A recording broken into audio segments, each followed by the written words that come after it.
Paalam, kapatid. Ako na. Kain tayo. Hello, Tito Nam! Tita. Kompleto na? May dalang prutas dito. Saan ko Uy! ilalagay ito, tita? Ilagay mo rito, anak. Opo. Kamusta Ay. po, Tita Bot? Natapos Nguyen! mo na ba? Hayaan ako na ang gumawa.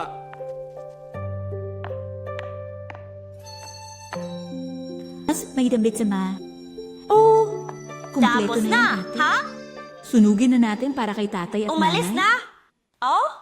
At mahal kong mga magulang, ngayon ay death anniversary ni Mama. Kami ay nandito na lahat. Nagsusumamo kami kay nanay at tatay na kami tulungan at gabayan.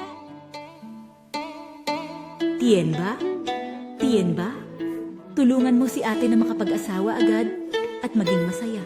Pagpalain si Nguyen na sumang-ayon sa anak ko. Aalagaan ko ang nanay ko ng maayos habang buhay.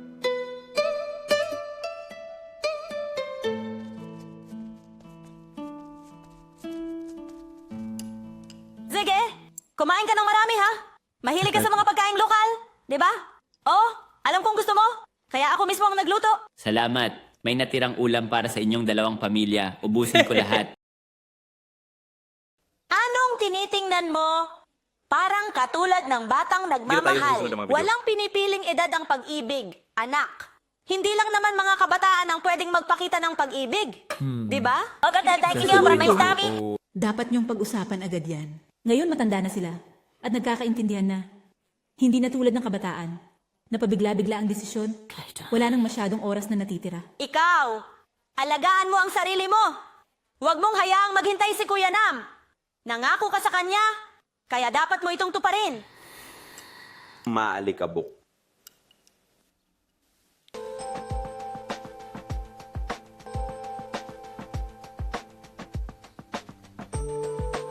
Hayop ka.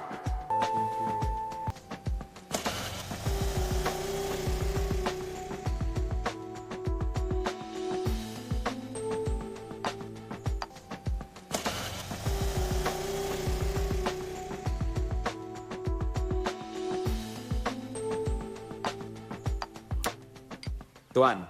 Opo. Anong nangyayari, kuya? Nakikinig tayo mo sa video, ha? Sa tingin ko, mas mabuti kung pakasalan mo na si Ukma. Mga bagay na ito. Kapag pinatagal mo, maraming pwedeng mangyari sa gabi.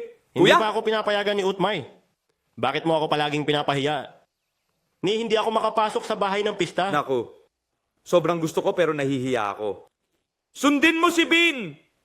Naakit niya ako at masaya na ako. Kapag pinatagal mo, baka may ibang magka-interest. Opo, narito ang lahat ng sayo, kuya. Maghukay ka na lang at ibaon. At saka, kung hindi ka pa ready, paano kung ang mga magulang mo ay pumayag? Bakit ka nangingialam masyado? Gusto mong sabihin? Alam mo ba? Tuwing pumupunta ako doon at may nakikita akong nakakatuwa, parang hindi ako makahinga. Palagi niya akong gustong kainin ng buhay. Sino ang nagsabing maging masama ang... Ako ito. Hindi ko kayo pababayaan magutom. Gusto mo ba talaga akong Sige, kuya. manatili rito? Ikaw na ang bossing. Kami tagasunod mo na lang. Pero natatakot ako kapag pinipilit mo kami. Mas masama pa kaysa sa pagiging masama. Oo. Tama ka. Hahanapin ko ang tamang pagkakataon.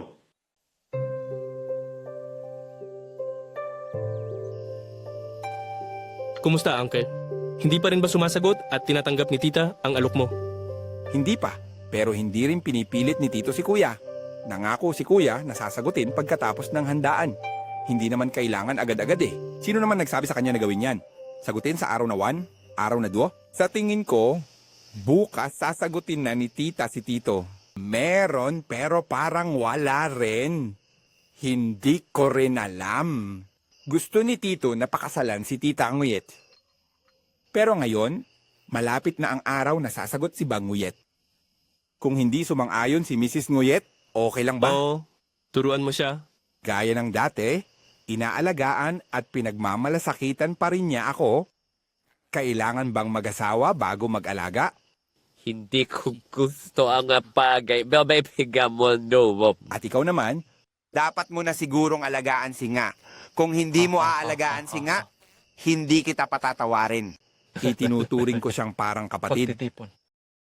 Kuya Nam, huwag kang mag-alala. Si Hai nga ay matapang. Kung magagawa ko, gagawin ko. Ngam! Seryoso ako? Nagkagusto ka na ba kina nga? Hindi. Wala. Ang weird naman ng sinasabi mo. Hoy, bukas aalis ka na dito?